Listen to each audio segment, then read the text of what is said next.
mais um It's On no Corner, aquele bate-papo descontraído sobre a nobre arte, o famoso boxe. Hoje temos aqui o Dr. Bernardino Santi, que é uma peça fundamental além de ajudar o boxe, ele literalmente protege as pessoas que participam. Meu nome é Fábio Pisa, estou aqui com... Salve galera, estamos aqui direto do It's On no Corner, eu, Ney Braga, e hoje nós vamos ter um papo legal aqui com o meu amigo de Miliano aí, Dr. Bernardino, mais de 40 anos de experiência na medicina esportiva, acho que é um dos caras que fundou a medicina esportiva aqui no Brasil, né, Bernardino? Quisera eu, né? Bom, tudo bem, né? Obrigado pelo convite aí para da galera toda que organiza aqui, bacana. Gostei do teu espaço, é um espaço temático realmente interessante. Agora em 2023 eu estou fazendo 40 anos de formado, praticamente 4 ou 5 anos depois eu fiz a minha formação em ortopedia e traumatologia, né? E depois, em seguida, eu fui para medicina do esporte. Eu fiz a minha pós-graduação, fiz a titulação toda necessária e, em seguida, comecei a trabalhar com futebol, né? Isso foi lá pelo 90, 89, 90. Aí, o que aconteceu? E aí que entra aquela história do nada acontece por acaso. Eu tinha um amigo que tinha assumido a presidência da confederação e ele não tinha ninguém que pudesse fazer a parte médica. Aí ele chegou para mim e falou: pô, me ajuda aí no boxe, dinheiro nós não temos, a gente precisa de um médico. E aquela história bem, né, artesanal. Aí beleza, vamos assumir. Tá, onde é que está a seleção? A seleção estava ali no estado do José Daniel, existia uma arquibancada e tem um alojamento. Fui ver as condições assim, ruins, né? Porque eles dormiam numa beliche, um local frio, com goteira, um banheiro que não funcionava, e eles treinavam no Dela Antônia. O estádio de futebol que fica do lado, né? Pra galera que não sabe, isso aí fica em Santo André, né? Exatamente, era ali em Santo André. E aí começamos a trabalhar dentro do que podia, eu atendia no meu consultório, levava medicamentos, levava luva, injeções, fazia as suturas necessárias, pedia favor para amigo para às vezes fazer uma internação, um exame. Então era aquela história bem improvisada, né? Não tinha estrutura. Só para que as pessoas entendam, o boxe olímpico tinha ganho uma primeira medalha única em 1968, que foi a medalha de bronze do Servílio de Oliveira. Isso. Quer dizer, de 68 até meados de 92, o Brasil não teve mais nenhum outro resultado no boxe, né? E nós tínhamos bons boxeadores, que eram meninos que estavam ali fazendo o que era possível, né? A estrutura não favorecia, né? Não favorecia.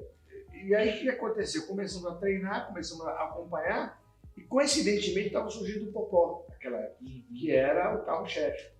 Você vê, é um atleta que mesmo sem estrutura, ele já tinha o talento natural de ser um boxeador que depois acabou se revelando, né? Então, naquela época eu já fui convidado para trabalhar com ele para os Jogos Pan-Americanos de Mar del Plata, e ele trouxe uma medalha de prata. Ele foi um resultado excelente, né? Porque uma medalha pan-americana também não tinha acontecido, né? Bom, por conta desse trabalho que eu tinha feito com o boxe, eu fui convidado a participar da Atlanta, uma seleção que estava se preparando para a Atlanta. Nesse ínterim, eu fui convidado também para participar do congresso do Conselho Mundial de Boxe na Tailândia.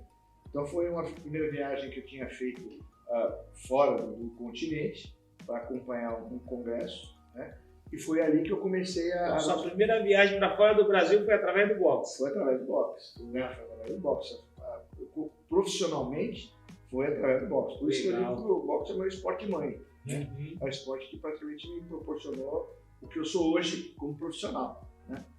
Aí eu fui para a Tailândia, dei a sorte de fazer um trabalho assim, dentro do que a gente podia, bom, e fui convidado para trabalhar com a pessoa que estava indo para Atlanta.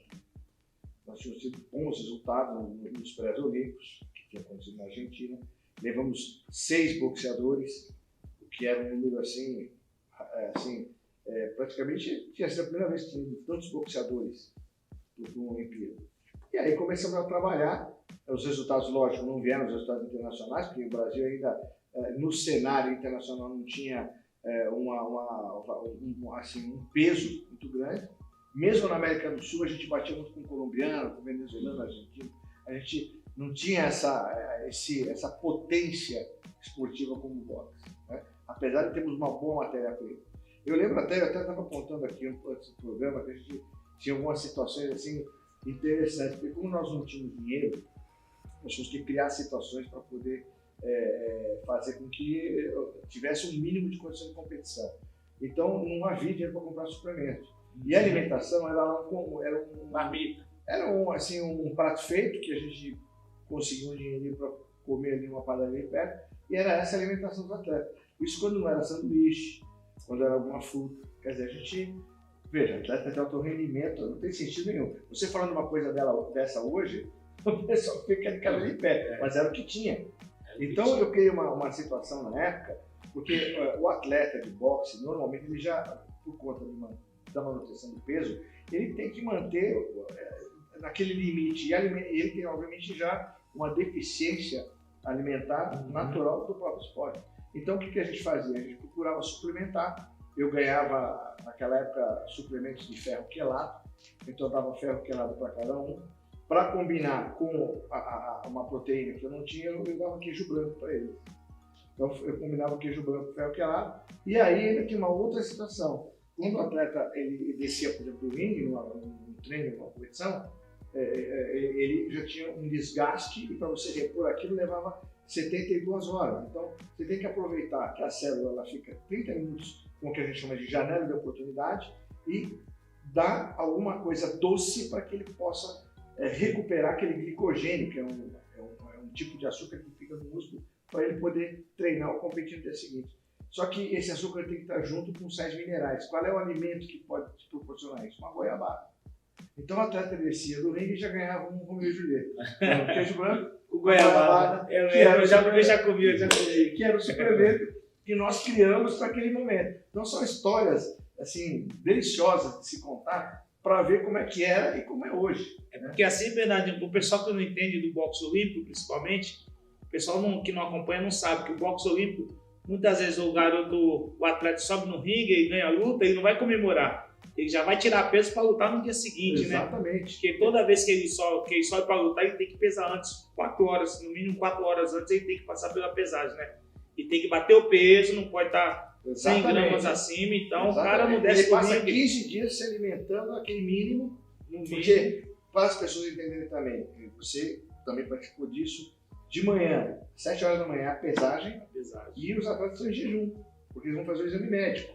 Então eles pesam assim, com uma fome, com uma sede absurda, aí ele sai dali, vai correndo tomar um café para poder matar aquela fome, mas a recuperação nutricional não é imediata. Não é. Agora você entende por que eles brigam tanto na apresentação, né? Tá todo mundo com fome, rosnando, né? Você ficando com fome não dá para ser simpático. Exatamente isso. Realmente o humor é afetado. Lógico. De manhã cedo, você não pode nem dar um bom dia para eles, eles estão bem bravos, por conta, logicamente, daquela sensação de jejum. Ele vai comer mais para tirar a sensação de jejum. A reposição alimentar, ela não é a mesma. Por isso que a gente utiliza essa história da janela de oportunidade para repor algum tipo de glicose, algum tipo de açúcar, para repor o glicogênio que foi consumido na atividade anterior. Então, são truques que a gente foi aprendendo ao longo do tempo, conversando com os profissionais. Hoje nós temos nutricionista, nós não tínhamos isso. Não tinha. A recuperação era pão com mortadela, né? Era pão com mortadela. Você pegou essa fase aí. E quando atrasava a balança, então a balança quebrava no meio da pesagem. E aí você ia você ia nas cegas para pesar, né? Então eram situações assim, a gente contando hoje, o pessoal dá risada, nós estamos falando de 91, 92, eles são não é tudo isso não. 2007, 2008, essa parte aí eu peguei também, era a mesma coisa. Em 2007 eu tinha melhorado um pouco mais, porque já tinha... Você vê como reclamava de barriga cheia. Já tinha o dinheiro, já tinha o dinheiro que vinha das loterias, já estava começando os projetos. Mas aí é para os atletas que estão na seleção. Mas a gente que ia para o campeonato fora da seleção, passava para tudo isso. 2010 eu dormi embaixo de arquibancada ainda. Isso é verdade. em O pessoal da campeonatos seleção que brasileiros adquiriu um e tal. pouquinho mais de condição depois, Isso. né? Que a gente conseguiu agregar algumas pessoas, mas isso é importante, porque hoje nós estamos buscando a massificação, mas de alguma maneira nós temos dificuldade com os atletas na formação. Nós temos ainda um país com dificuldade alimentar, né? Quer dizer, que já vem de uma deficiência proteica, uma deficiência alimentar, ainda mais no boxe, que é um esporte que a faixa socioeconômica é mais baixa do que as pessoas em geral. Então, é muito importante isso que você falou, que é no sentido do que é a política esportiva, e não só ser dentro do boxe, em todos os esportes. Tirando o futebol, e mesmo assim o futebol das grandes equipes, porque essas equipes são pobres, estão por aí, terceira e quarta divisão, sofrem também. padecem do mesmo problema. Então, isso passa por uma política esportiva, que nós não temos. E isso já, independentemente de ideologia política, nós não vamos entrar nesse mérito, mas entra governo e sai governo, continua a mesma. E isso nós temos que tentar mudar, né? Por quê? Justamente porque quando o atleta chega na seleção, esse atleta que você está falando, ele chega com uma deficiência alimentar. E deficiência técnica também, porque também treinadores preparados nós temos poucos que possam tirar os defeitos e as deficiências. Isso é feito na seleção. O atleta chegar na seleção já tem que chegar pronto. Tem que chegar pronto para treinar e alto rendimento e ganhar títulos. É porque também fora, também os treinadores têm que trabalhar muito para conseguir suprir também. Esse né? é o ponto. Ele tem que dar aula e tem que ser treinador. E tem que pôr do gosto dele para realizar o sonho dele, o sonho de um garoto. É complicado fora da... E o mais engraçado, tudo que a gente está falando é o básico. É uma alimentação, é tudo. Fora as lesões, fraturas que os caras têm. Por exemplo, para você recuperar qualquer... Isso a gente está falando, o corpo bem é alimentação. E lesões, fraturas para recuperar, então se precisar de um extra. Se a alimentação é difícil, imagina remédio. Eu tinha que ficar pedindo favor para colega, para dentista, às vezes quebrava um dente, às vezes tinha uma cárie. E a cárie, apesar de muitos colegas discordarem, né? Tem colegas que discordam, que acham que a cárie que não causa nenhum problema paralelo sobre o ponto de vista muscular. Eu discordo, a experiência mostra isso para mim. E, obviamente, você tem que tratar, principalmente os atletas que vinham lá da Bahia, do Pará, do interior, muito no pé, já viu da pobreza, com os dentes estragados. O nosso campeão, o Robson, veio, né? A gente teve que botar ele para cima até ser o grande campeão que ele é hoje. E a gente fazia isso, a gente pedia favor para dentista, favor para hospitais, para amigos, né, que estavam em hospitais. Hoje não, hoje você vê, por exemplo, a seleção já tem um plano de saúde, né, que atende às necessidades desses atletas. Então, você viu o quanto nesses 30 anos, e eu peguei todas as fases, desde a fase da fome até a fase da opulência. Então, eu vivi realmente uma fase de evolução. E o que eu acho engraçado, às vezes, é que fica até uma ironia para alguns colegas, que hoje se julga o pai da criança. Né? Quando o filho é feio, ninguém quer ser o pai, né? Exatamente. Aí hoje todo mundo quer entendido de luta e de boxe. Você sabe que um dos motivos de você estar aqui hoje é esse, né? E quando a gente conversou sobre trazer alguém da medicina para estar falando com a gente, eu falei, cara, o cara é o Bernardino, que é o cara assim que, desde que eu conheço o boxe, eu vejo esse cara dentro do boxe, eu vejo esse cara se virando em treino, eu vejo esse cara tirando do próprio bolso para ajudar atleta, eu vejo esse cara levando remédio pra gente, que tinha vezes que você levava remédio pra gente, você passava na farmácia. Não, eu já vi você comprando remédio. Eu cansei de viajar comprando o kit de medicamento para poder viajar. Isso eu lembro disso aí. Por isso, quando falou aqui, eu falei, cara, o cara para trazer o Bernardino foi o cara que passou pela necessidade, né? Viu a gente lá na necessidade, viu o nosso esporte lá embaixo e acompanhou o crescimento do nosso esporte, né? E mais uma curiosidade que eu quero fazer para você. Mas você já praticou algum outro esporte? A não ser o boxe, você praticou algum outro esporte? Judô. Você é judoca? Judoca. Ah, legal. Já era bom, né? É? Chegou a competir no judô? Eu competi. Na faculdade eu saí invicto.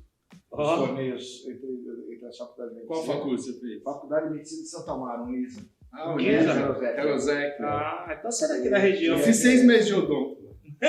Juro por Deus. Era lá no campus, né? Eu tinha 17 anos. Lá na Uzec. Eu competi muito no universitário, competi pela Federação Paulista, fui um bom competidor. Tinha assim, eu era bastante competitivo. Agora tem o dobro do medo, porque você fala, judoca o cara joga de cabeça no chão. A gente aprende a cair desde pequeno. Essa é uma lição que a gente aprende no judô. levantar após cair. Essa mano, coisa aprende que a cair. na vida. E você ter ido pro boxe, você acha que foi o fato de você já praticar esporte, ser apaixonado por esporte, Exatamente. te fez encarar essa... Você veja que, como dizem, nada acontece por acaso. Esse meu amigo, quando me convidou para o boxe, ele sabia que eu gostava de luta. Né? Gostava de luta. É o mesmo que eu tô pensando? Judoca, então... É o Bozelli? Não, o Bozelli foi depois. Foi o Mauser antes. Mauser antes. O Mauser que me convidou para o Joaquim Palmeira, que era o presidente da época. Foi lá O atrás Bozelli mesmo, veio hein? depois. O Bozelli veio depois. Depois que eu conheci, ele era árbitro na época na confederação. Foi o Joaquim Palmeira chegou e falou: olha, eu estou sem dinheiro, você me ajuda? Eu falei: beleza, vamos embora. Eu sempre gostei de desafios. Isso é uma coisa para eu fazer ser lutador, né? Porque eu cresci num bairro assim, periférico, né? E a molecada ali era assim, lá era a lei da selva. Se eu não me impusesse, eu não ia jogar bola com a molecada. Então, quer dizer, aí você tem que já trocar porrada com meia dúzia pra você conseguir ganhar teu espaço e ganhar teu respeito, né? Quando você chegava e já trocava soco com um cara mais forte. E às vezes quando ganhava, você já ganhava respeito. Então eu aprendi, né, desde garoto a não ter medo, né, e a encarar as situações. Então, eu falei, desafio é comigo, veio esse desafio do boxe. E eu acabei sendo convidado depois para taekwondo, para karatê, para esgrima, para luta olímpica. Então, hoje, de uma certa forma, eu posso dizer que esportes de combate... O MMA também, né? MMA... Se eu não me engano, o The Contender que teve aqui no Brasil... Na primeira que teve no Brasil, em 91... Você foi o... Que eu fui o mestre, que chamava Freestyle Vale Tudo. Isso, você foi o mestre lá em Ibirapuera, que teve até o desafio entre jiu-jitsu contra kickboxing. Depois teve a luta do macaco e Pelé, que eu também... Isso, lembro. E eram desafios qual arte marcial dava certo? Na época não era MMA, não era Mixed Martial Arts, era arte marcial contra o outro. Aí depois a coisa evoluiu para o UFC e para MMA. E os próprios irmãos do Dr. Minotauro são meus pacientes, foram meus atletas. O Vanderlei, ele começou, o cachorro louco, ele começou com a gente nesse evento que a gente começou em 91.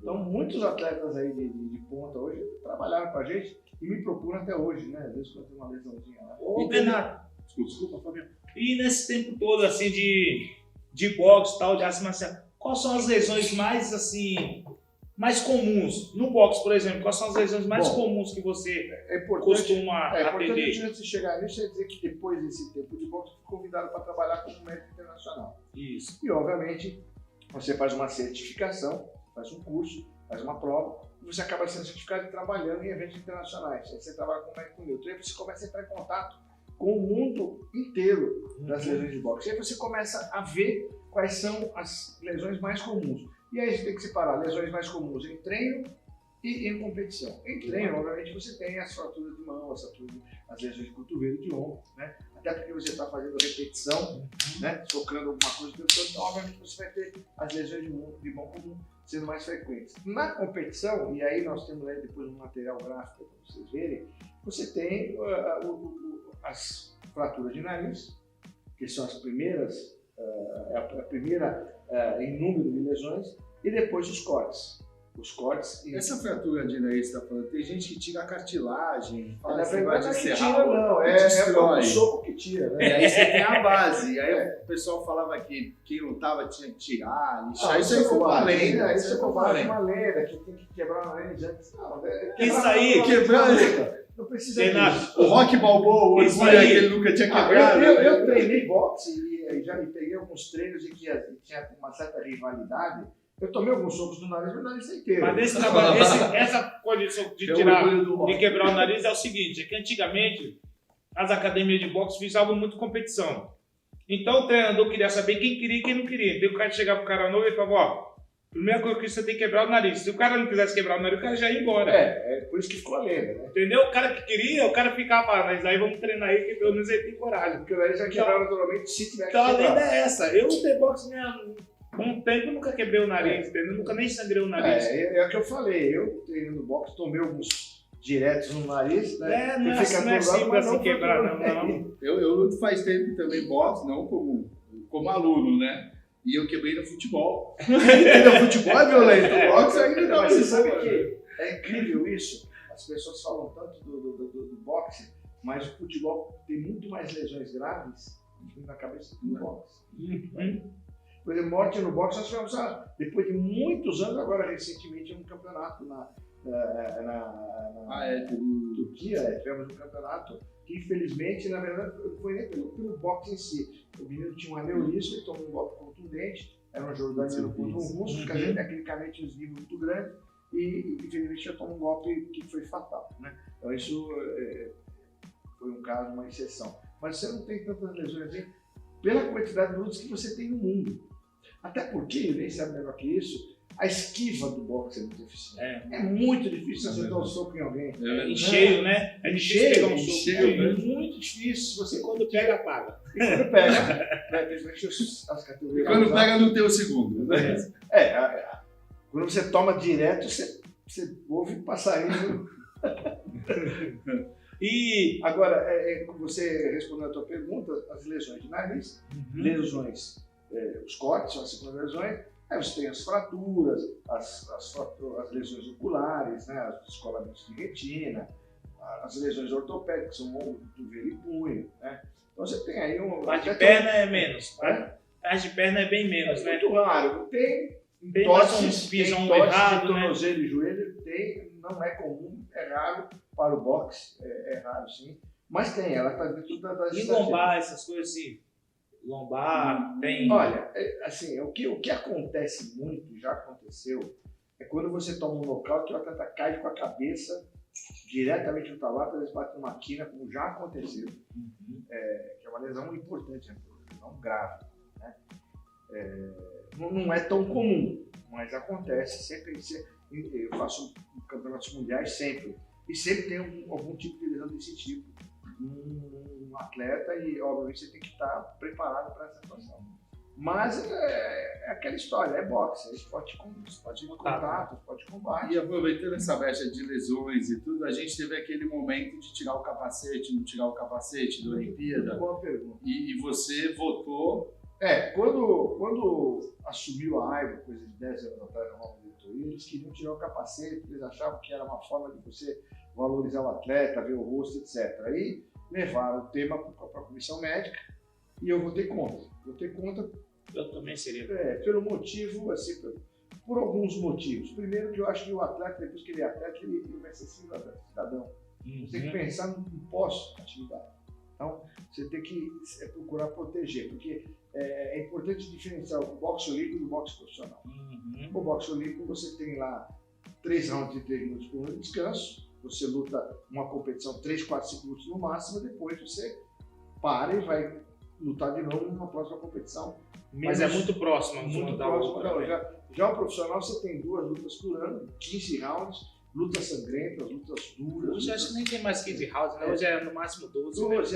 12, 10, 12, 15, dependendo da... Mas você tem um tempo maior de recuperação, né? Tem um tempo maior de recuperação, né? Então aí você tem que entender o seguinte, quando eu votei contra, eu achava que você tinha que preservar o atleta como cidadão e também o atleta na competição. Por quê? O atleta, quando ele toma um corte, isso é importante que as pessoas que não assistir, quando ele toma um corte e ganha a luta, ele vai ter que 2 dias depois, 2 dias depois, ele competir de novo. Então você vai ter que estruturar esse atleta de uma maneira, até porque o regulamento proíbe que o atleta participe da competição com uma sutura à mostra. Então você tem que fazer uma sutura interna, daí a importância da experiência de ser médico de ringue, fazer uma sutura interna para que o ponto não apareça. Às vezes você passa um dermabond para você, que é a cola biológica, para você disfarçar aquele corte. E ele, quando for fazer o exame médico na manhã da competição, da próxima luta, ele vai ser aprovado para poder competir. Então, obviamente que você tirando o capacete, você vai aumentar o número de cortes. Cabeçada. Você vai ter muito mais exposição, muito mais possibilidade desse atleta, mesmo ganhando, cair fora da competição. O que é muito ruim para quem está no mundo olímpico, um atleta que passa 4 anos num ciclo olímpico, né, o sofrimento que esses atletas passam, assim, a dureza do treinamento, o abrir mão de tanta coisa, e aí cai fora porque tomou um corte mesmo ganhando uma luta. Eu acho que essa hora que tirar o capacete é aquilo de impactar, de querer trazer, sabe, para tirar, para falar. Só que assim, a galera tem que entender que o capacete, ele protege aqui, aqui tá aberto. A Você porrada toma entra aqui, do mesmo jeito. Eu não tenho com capacete quando a galera está com entra. capacete, Mas os cortes meu, eram menores. É menor, porque né? não, porque O não golpe tem entra, cabeção. o golpe entra. Isso é isso, é isso que Aham. eu queria falar, o golpe E entra. quando entra, Com o que capacete, perdeu. o golpe entra. Ponto. Aí tá resolvido. Mas aquele que, quando você tem o corte e ganha a luta e acontece isso, esse é um problema que a gente tem que enfrentar. Então, por isso eu fui contra, até porque o atleta vai ficar marcado, ele vai ser um cidadão depois. Então, você... o que teve que ser feito? O atleta tem que mudar a postura do boxeador. Quando ele estava com o capacete, a luta era mais franca e próxima. Você é treinador, você sabe disso. Quando tirou o capacete, o número de cortes aumentou exponencialmente. Aí os treinadores tiveram que mudar a característica, que é competir com mais distância. E sem falar, Bernardo, acho que a quantidade de golpe também, né? Porque o capacete ajuda um pouquinho a amortecer os golpes, vai. Não, sem Mas- dúvida. Mas assim, você o cara tá falando é luta. cabeçada. O cara Pegou uma luta. cabeçada aqui, Num ano, um boxeador olímpico, um boxeador olímpico em um ano, ele faz 30, 40 lutas. 30, 40 Sim, ele lutas. vai em Daí, competições. você Ele tá vai- ele vai entendendo? 5, 6 Competição competições por olímpica. ano, são 6 a competições. galera que não entende, a competição do profissional é: você se prepara para lutar com um atleta X, vai lá, luta com aquele atleta X, fica 3, 4, 5 meses sem lutar. Daqui a 3, 4, 5 meses você vai lutar de novo. O boxeador olímpico não. Ele vai hoje no Campeonato Brasileiro, luta o Campeonato Brasileiro, no mês que vem já tem o Campeonato Paulista. Ele vai no Campeonato Paulista de novo. Depois de um mês já tem um E ele campeonato. tem que atender a essas, porque você tem o treinador da academia dele, que vai disputar o campeonato Isso. regional, ele precisa atender. Depois o estado dele que vai disputar o campeonato nacional. Isso. Depois o país que vai disputar o campeonato sul-americano já pela Sul-americano. seleção. E Então, uma cara, qualificatória pan-americana para um mundial, para uma Olimpíada. Então esse atleta... são muitas lutas, né? Então acho que com o capacete, acho que a vida do atleta, a vida útil do atleta Sem dúvida. seria maior, Sem né? dúvida. E foi esse o raciocínio que eu levei, infelizmente eu fui voto vencido. Então o que nós propusemos? Aí entra a segunda parte, que é importante, a participação do médico, principalmente aquele que está lidando com luta e com boxe, como é o meu caso, e pela experiência você levar algumas situações. Então, por exemplo, isso de você propor a forma de você competir com mais distância. A segunda maneira é você fazer com que os regulamentos sejam melhorados e cumpridos. Então você sabe muito bem, e as pessoas que acompanham a Olimpíada vão nas próximas ver como é que isso acontece. O atleta toma um golpe não tão forte, mas mais contundente, o árbitro para e conta até 8. Já faz a contagem de proteção. Por quê? Porque já tem o risco iminente de tomar um segundo golpe e ter um problema mais sério. Essa é uma situação. Outra situação que nós criamos uma forma no regulamento de afastamento. Então o atleta, por exemplo, que tomou um nocaute, não perdeu sentido, mas tomou um nocaute, o árbitro considerou um nocaute, parou a luta, não perdeu sentido, então esse atleta já vai ficar 30 dias afastado de treinamento de competição. Uma outra situação, o primeiro nocaute, só que o atleta ele perdeu sentidos, mas ficou abaixo de 1 minuto essa perda de sentidos. Então se ele ficou abaixo de 1 minuto, você vai deixar 60 dias. Se ele perdeu sentidos e ficou acima de 1 minuto, 90 dias. Então, à medida que você vai tendo a evolução daquele evento, você vai afastando aquele atleta de acordo com o que você precisa afastar. Se esse atleta, por exemplo, tomou 3 nocautes em menos de 1 ano, você já afasta do boxe, como já aconteceu. E eu já tive que atleta que não tinha condição técnica de estar no boxe. Quer fazer boxe, vai fazer não vai. Eu lembro, eu já vi. Acho que foi a maior explicação que me deram uma vez, é que eu ficava com esse negócio de nocaute, né? O meu tio-avô, ele era do boxe do exército italiano. Ele tava lá e era areia na mão e ele falava que apagava toda a luta. A explicação que me deram no médico, que é assim, quando você toma uma porrada e apaga, é como se tivesse feito um corte no cérebro. Se você não esperar cicatrizar, ele vai... É o que a gente chama de encefalopatia. Seria o afastamento de 30 dias. Nocauteou... Porque quando existem estudos hoje que mostram que um atleta que recebe, por exemplo, tomou um nocaute, ou teve uma concussão, né? Como acontece no futebol.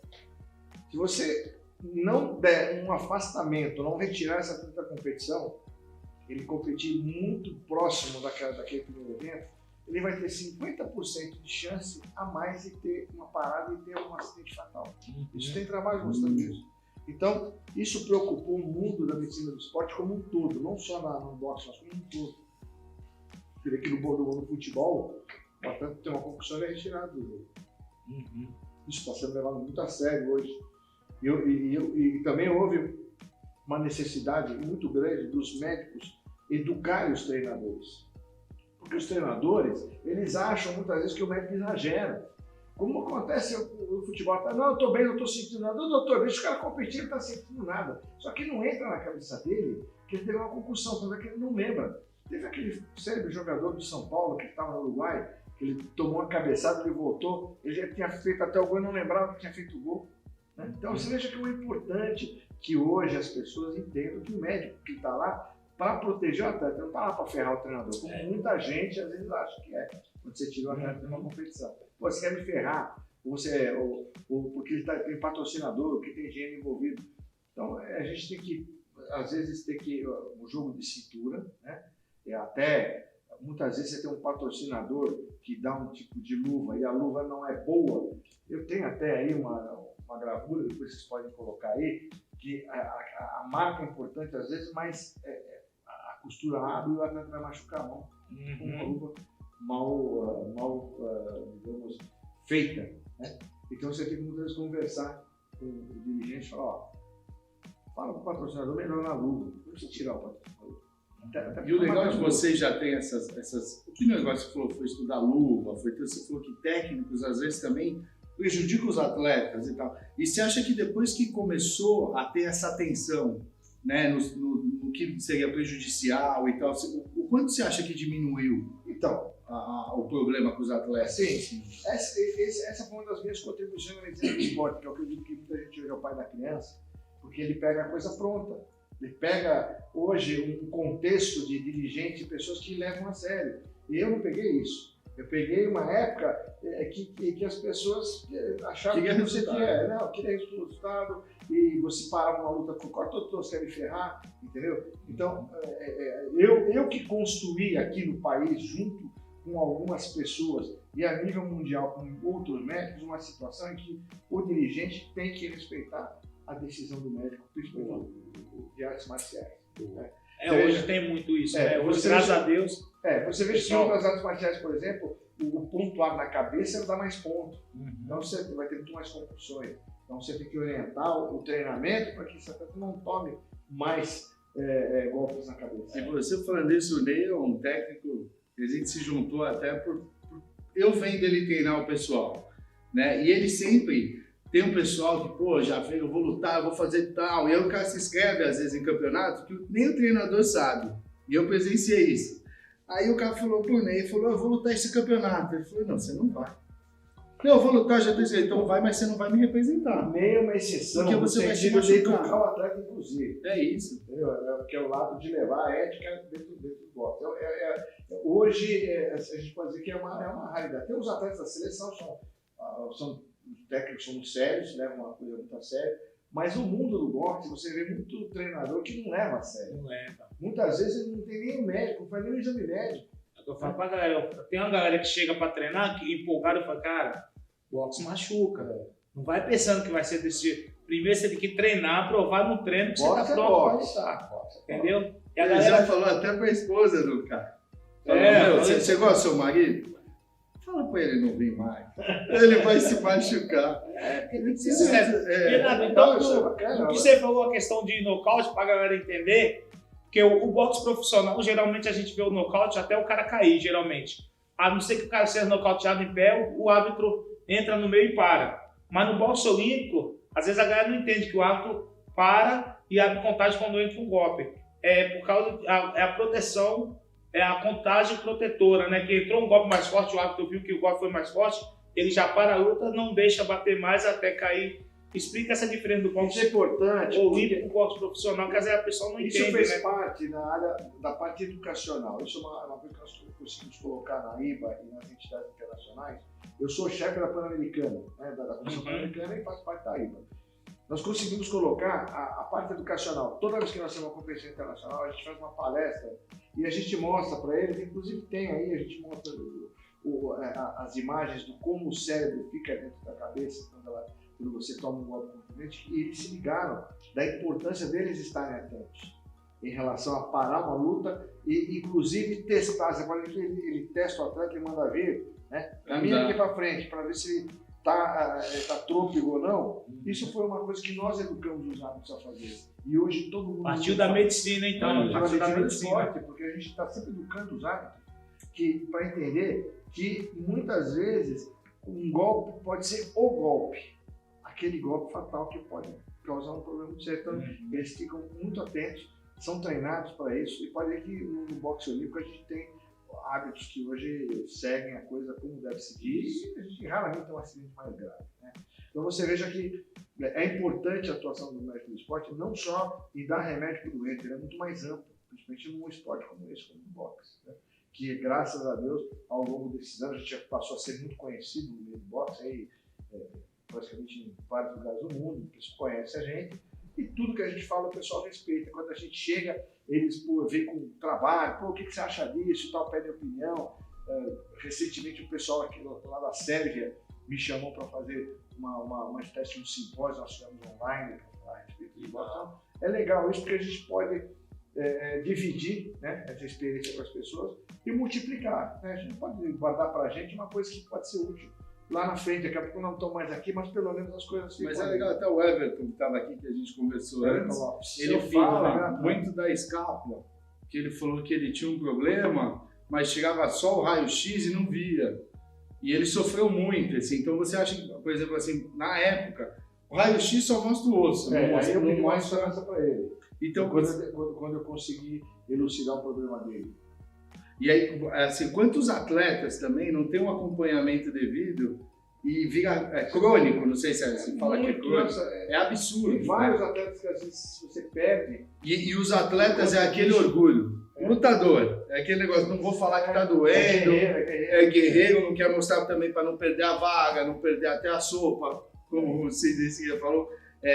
E essa atenção que dá, você tomou nocaute é exame, você tá com dor é exame completo. Eu acho que estende a carreira cada vez mais, né? Sem dúvida. Você sabe que hoje, graças a Deus, a gente tem um protocolo dos atletas que entram na seleção, que são exames que a gente pede para fazer e que o convênio consegue cumprir.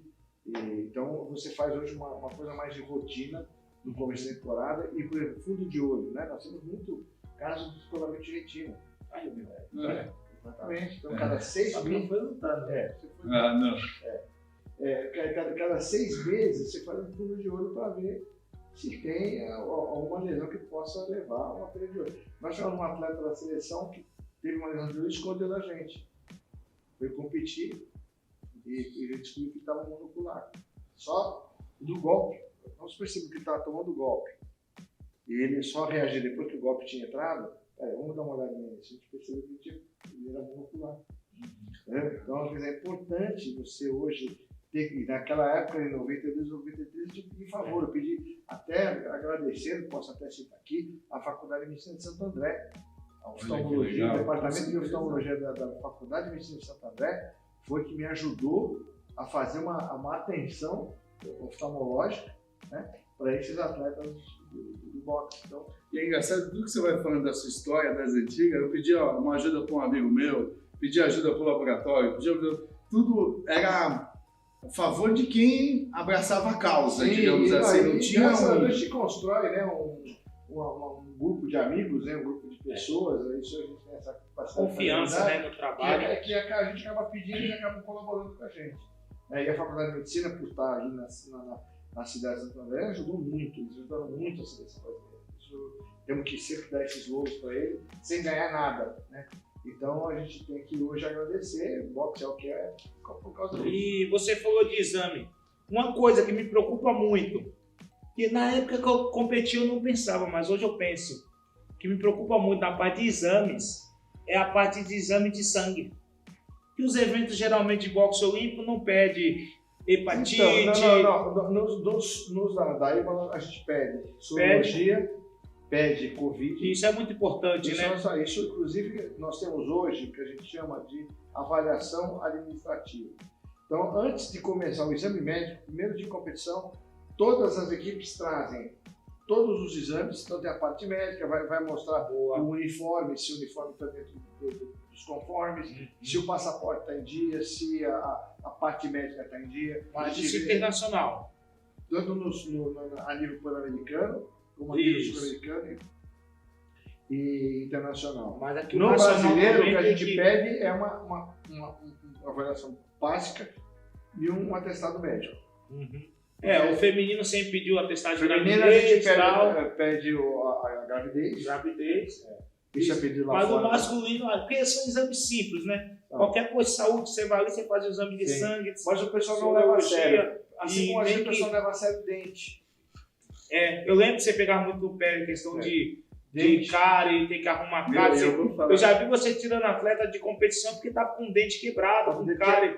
E aí cara achou fraco, você falou, cara, fratura a mandíbula. Eu já vi você tirando cárie de competição por causa disso. Eu tive um problema com o dentista e esse dentista me ajudou muito. Muito. E aí quando eu cheguei, eu saí do dente, tava com um canal que fechou dentro, e eu saí e voltei. E eu fiquei, que o dentista foi almoçar, eu fiquei na porta dele. Meu pai falou, não sai do dentista com dor de dente. Fica aí. Eu voltei, ele mostrou lá e tal, e ele era dentista do exército. Ele falou, é engraçado você ficar repetindo o dente, porque eu lembro dele. Ele fala com o dente não se brinca. Ele era dentista do exército. Ele falou, você precisa ver os caras grandão, que ficava assim, ó. Já era. Eu não tô aguentando. E eu fiz odontologia, como eu falei, 6 meses, e o cuidado que tem, qualquer parte do dente mexe no corpo inteiro. Você sabe que então você já viu o negócio. E nisso eu incorporei o doutor Alexandre Barberini, que é o dentista que faz os protetores bucais. Hoje é o dentista que mais tem expertise em protetores bucais. Ele começou a fazer comigo no moto, e obviamente eu aprendi muito com ele. E ele, inclusive comigo, me salvou, porque você ter um abscesso dentro do dente é a coisa pior que você possa ter.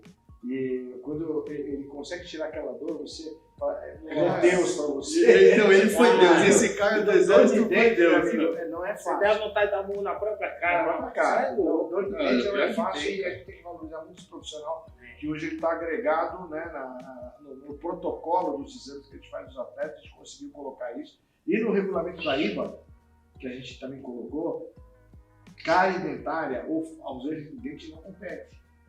Por quê? Porque você não tem um dente, você toma um soco naquele local, cabe para a mandíbula, que ali é um ponto fraco. Além da porta de entrada de infecções, etc. Então, a gente está conseguindo, claro, você esbarra em situações econômicas, por exemplo, na América Central, quando você vai pegar esses atletas do Haiti, Cuba. Cuba ainda tem uma condição melhor de dente, mas tem um dente estragado. Mas Haiti, alguns países mais pobres da América Central, é complicado, porque aí esbarra no problema financeiro. Então você tem que arrumar um jeito de tratar o dente aí na competição. Você acaba pedindo favor para um amigo do país. E problemas do dente fraqueja a mandíbula também? Porque é um ponto fraco. Porque quando você tem todos os dentes, você tem ali uma força mais quando você tira um dente, você tem um ponto ali sem dente. Então naquele ponto que você toma soco, a possibilidade de fraturar a mandíbula é maior ali naquele ponto. Ou de ficar 3 pontos, né? Eu já quero os terceiros. Obviamente depende da potência do bucal. Por isso que o protetor bucal é importante. É importante até a gente mostra aí os cuidados do protetor bucal, né? Colocar o protetor bucal na orelha. Ter um protetor limpo, higiênico, né? Próprio, né? Existem protetores que hoje são feitos à medida do atleta, na medida. Antigamente a gente não tinha isso, a gente pegava lá tinha um comunitário, botava na água quente, usava e passava pro amigo. Passava pro amigo. Não pegando aí. Tava aquilo lá lavado. Passava pro amigo. A gente conseguiu com o tempo fazer, agregar mais conhecimento, agregar mais profissionais. Realmente a gente pode dizer que nesses 30 anos, por isso que hoje a gente está tendo resultado.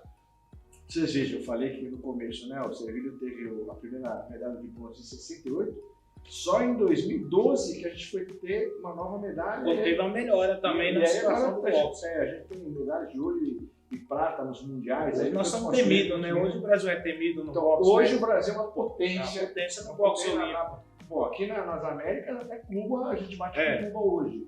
Bate com Cuba, bate com os Estados Unidos, com qualquer um das Américas. A gente hoje está no mesmo nível que todos eles. E quando a gente vai para o exterior, a gente enfrenta russo, búlgaro, turco, qualquer um. Antigamente a gente saía daqui com medo. As meninas, você vê a Bia aí, maravilhosa, tá? conseguir os resultados clínicos, né? E esse o Ney falou muito de exame de sangue, falou de hepatite, tudo até mais pelo contato o exame de sangue, assim, como funciona, por exemplo, o doping no exame de sangue de boxe? Assim, Na competição, o exame é feito com a urina. Tá. Existem situações que pede-se o sangue também. Tá? Só que você esbarra no custo. Né? Então, por exemplo, eu trouxe até aqui um kit de doping para mostrar para vocês como é que funciona. Né? Então, você tem aqui a caixinha. A caixinha está lacrada? Tá lacrada, né? Olha aí, sim, é de doping mesmo. Cadê a peixeira? Agora eu tenho faca. Tô brincando, cara. Cadê a faca da Aqui, ó. Ai! Então você tem aqui, né, o equipamento que você vai usar. Você abriu, não abriu, não tem nada. Não, eu tirei só o primeiro. Essa é a sua abertura de caixa. Eu não quero contaminar o negócio, entendeu? Falam que a minha carne e tal. Esse aqui é de amostra, não se preocupa com ele. Tá tudo certinho, é a cara aqui. Aqui, ó. Então aqui você tem os frascos, né? O pessoal que não conhece, frascos, né? Frasco A e frasco B. Então você vai depositar, né, o material de urina. Esse copinho aqui, né? Então, mais ou menos 110 ml. Aqui. No mínimo 110. E aí você vai distribuir. Vou pegar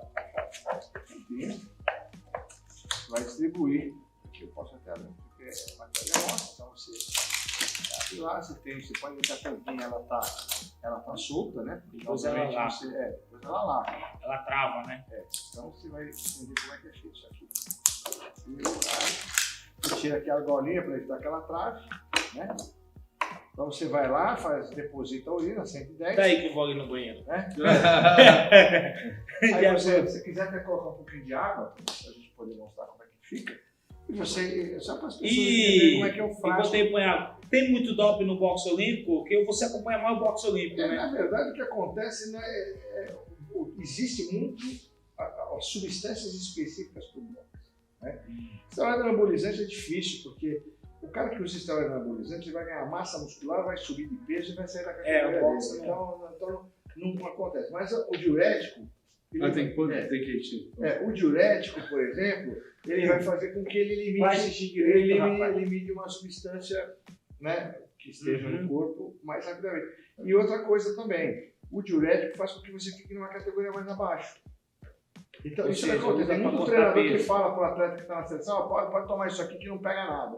Né? Mas pega. Mas pega. Porque ele mascara, né? O diurético mascara. Então quando o médico pega o diurético, não sabe se o cara. Na verdade, ele elimina, né? Ele elimina mais rapidamente. Né? Então o que você vai buscar? Você pega aqui, né? Você fecha aqui e vai distribuir aqui. Ó. Então você vai primeiro no ar, né? Você pode ver que o A ele tem uma marquinha aqui em cima. Opa. Ó, pode ver que tem uma marquinha. Tá vendo? Tem uma marquinha aqui no rótulo. E o B. E o B. Você tem já uma marquinha um pouco mais baixa. Então, pode ver aqui. Então, você colocou aqui. Vou colocar a tampa. Vou travar. Pronto, ó. Não abre mais. E como faz isso? Aí ele tem lá no laboratório um grão, né, uma chave que quebra. Só os laboratórios credenciados ao ADA tem. Ele vai lá, quebra, vai analisar. Se tem alguma substância. Se tiver uma substância, aí o atleta pede a contraprova, que é o B. Aí ele vai lá e confirma se aquilo está. Qual a substância que mais encontra? Tem alguma diurético, que eu estava falando. Para perder o que é o mais comum, né? Cocaína, a gente tem encontrado cocaína, que é estimulante do nervo central, THC, que é tetraidrocannabinol, que é da maconha, mas essas são drogas mais recreativas, não são para utilização para competição, né? Mas são as mais comuns que você encontra no boxe, que são estimulantes. Né? Já aconteceu, por exemplo, de tomar suplementos nutricionais que contêm marroang vem da efedrina. Sei. Então é estimulante do sistema nervoso central. E qual são os E aí o cara tomou o suplemento inadvertidamente. porque não pediu orientação. Mas qual suplemento que pode conter isso aí? Ou Ripid Fuel, por exemplo. Ripid Fuel. Ripid Fuel é um dos suplementos que contém marruang. Vejam lá, contém marruang e efedrina. Boa, em última análise. Então tem que tomar cuidado. Por exemplo, alguns medicamentos que contém, por exemplo, isometeteno, né? Até não gosto nem de falar o nome de medicamento, porque senão a pessoa vai achar que o medicamento é ruim. O medicamento não é ruim. O medicamento é bom para pessoas normais. Só que ele contém, às vezes, uma substância que vai ser estimulante, que está na lista dos proibidos. Boa. E aí ele pode ser punido por uma questão de escolha. E você, sendo da IBA, tudo, vivendo o mundo do boxe internacional, qual a distância? Assim, você sente, pô, a gente está muito atrasado? Não, o Brasil hoje no boxe é potente. Agora é potência e em termos de doping a gente tem pouquíssimos casos. O pessoal da seleção está mais do que orientado, mais do que brifado. É que tem nutricionista, tem tudo, né? Não acontece, eu posso me dizer que não acontece. Atleta às vezes está em vários lugares do mundo, me ligam, eu fui no médico aqui, o cara me deu tal remédio, posso tomar? Isso eles perguntam, a gente conseguiu colocar essa cultura para eles. Então isso é muito importante, é a educação. E 30 anos de boxe a gente conseguiu colocar essa mentalidade. Hoje os meninos são, digamos, profissionais, vamos dizer assim. Eu não luto mais, às vezes eu te ligo para perguntar se pode tomar algum remédio. Pode tomar remédio. Eu ligo Bernardino, porque assim, estou sentindo tal coisa, tem um remédio, eu posso tomar? Aí ele fala, pode, não pode. O remédio que, assim, quando a gente fala em poder tomar, é porque, obviamente, nós pessoas que não somos atletas, nós podemos tomar medicamentos, desde que tomados de forma correta. Mas o atleta do boxe, não. Por exemplo, isso é uma coisa, o boxe é do alto rendimento. Né? Acontece muito do menino que fica deslumbrado, ele vai para uma festa, acaba cheirando, acaba fumando depois. Isso acontece. Agora não acontece mais. São você jovens, fala, né? São não jovens. vai, você é um cara diferente. Você quer ser atleta de alto rendimento? Não vá para a festa. Não vai, não, infelizmente, você vai ter que abrir um disso. Você vai ter que tomar. O Mário falou isso aí. Qual foi a pior parte do seu treino? Foi esquivar e sair de todas as noitadas, de tudo, né? Você seguir. Você veja, isso acontece com o futebol, menino que acaba entrando no sistema de dinheiro, vem assim, uma camada socioeconômica baixa, de repente começa a entrar 100, 200, 300 mil reais na conta, né? E aí começa a aproximação de amigos, né? Festa, etc. Aí fica complicado.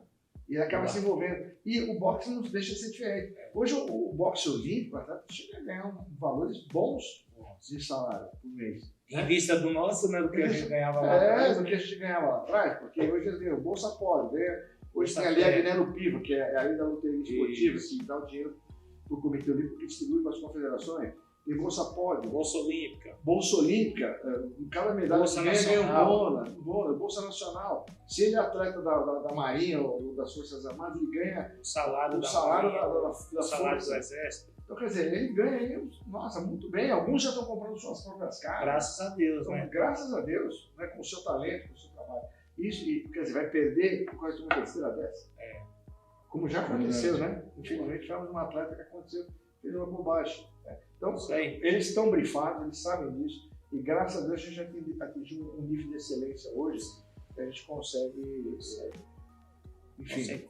Bernardino, eu quero te trazer aqui um dia. Hoje nosso tempo já acabou, eu queria ficar contigo a noite toda aí conversando. Eu quero te trazer um dia aqui, cara, para você falar só sobre todas as substâncias, o que pode e o que não pode um atleta, sabe? Não só um boxeador, mas um atleta em geral, sabe? Que eu lembro que você nos orientou muito aí quando eu competia nessa parte aí. Eu quero te trazer aqui um dia só para você fazer essa lista de... E é importante porque hoje nós temos o próprio apoio do Conselho Regional e Conselho Federal de Medicina. Hoje nós temos um parecer que hoje proíbe a prescrição de esteroides anabolizantes por qualquer motivo. Tem médicos aí que estão prescrevendo de forma inadvertida. Então é importante a gente falar muito a respeito para as pessoas entenderem que o esteroide tem a sua utilidade na prática médica, mas ela tem que ser utilizada pelo médico. Isso é importante. É isso aí, galera. Tivemos hoje aqui com o nosso doutor Bernardino Sanches, um cara aí do bem, super do bem, da medicina esportiva. E ele vai voltar aqui, ele vai voltar com a lista de todo o medicamento que você pode tomar sendo atleta, o que vai te fazer bem, o que não vai te fazer bem. Vou fazer questão de trazer o Bernardino aqui outro dia só para trazer essa lista para nós, Bernardino. O doutor Bernardino literalmente cuida de todos os atletas do Esse boxe. cara Com é certeza, sensacional. cara. E é o amor que a gente tem pela luta, pelo boxe. Foi uma coisa que eu aprendi desde garoto, Uma honra para ter. sobrevivência, Uma honra e hoje pelo aula. amor, Que pelo aula. amor ao esporte. Né? Obrigado mesmo. Obrigadão, Que aula. Bernardino. Vamos lá, Que vamos aula, curtir aqui cara. o nosso... Churrasquinho, Churrasquinho, né? agora Agora é continua. hora. Um abraço, obrigado para todo mundo. Valeu. Valeu, galera.